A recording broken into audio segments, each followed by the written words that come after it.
ngize nendaba.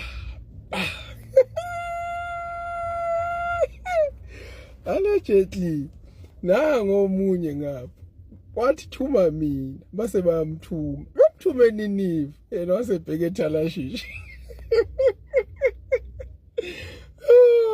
Angahleka bafowethu angikho ke lapho nibonile nani video uzize esho ukuthi awu sasine vision la yokuthi renewal now and then but sibheke ku 2032 la sibheke khona.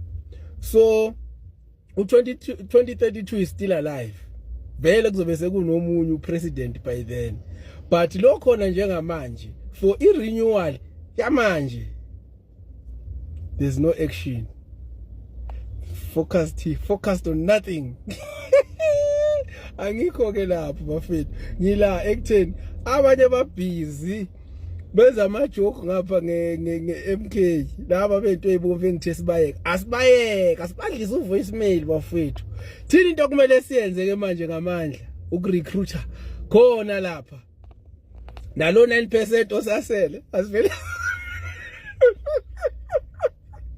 Lo 9% osasele asivele sishaye sibhuqe noma singabashiyela 1% ngoba babhizi basinakile bayasethuka khona lokho okubi lokho kunentshetsana lokho kunegap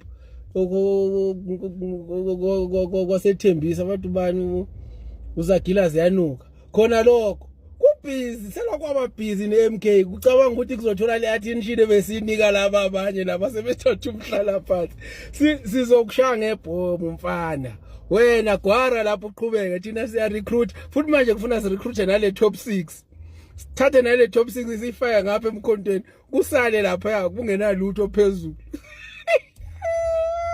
Ngifuna ukubona ukuthi nizoshona happy khona lokunye abathi utakalani ngiyakubona vele ukuthi ayi this one takalani this one. So mina ngithi bafethu yekani ukuphendula labantu babulaleni ngovoicemail into enizoyenza nje kuphela manje nabona iskip esibomvu kanye iberet nishone khona nihambe niyo recruiter ngifuna nibathathe bonke nibahlohle emkhontweni funa basale no 1%. 1% uyabona come 2026 akumelanga bathole ngishodwa umasipala ngishodwa 1 masipala akumelanga bayithole yeah sibashaya sibakhipha ukuphapha ngoba manje bazenza ocleve ngathi khona into abayaziyo kanti abazi lutho bana 10 years kodwa bakaze benze lutho into abayaziyo nje ukuthi abantu abadla iganga lezi that's the only thing they know. So mina ngithi kini recruitani kwasana ukuthi red yonke into ethi red noma ngaze kuthiwa ama red nation lawa kaMthandeni yasibonga ukuthi red recruit ufake ngapha emkhontweni vele kuphele ngale sale 1%. Mina ngifuna sibashayele lokuphapha bayaphapha labantu be ready bayaphapha ene ababona ukuthi thina sibhizi siyasebenza bona ababhizi bayadlala.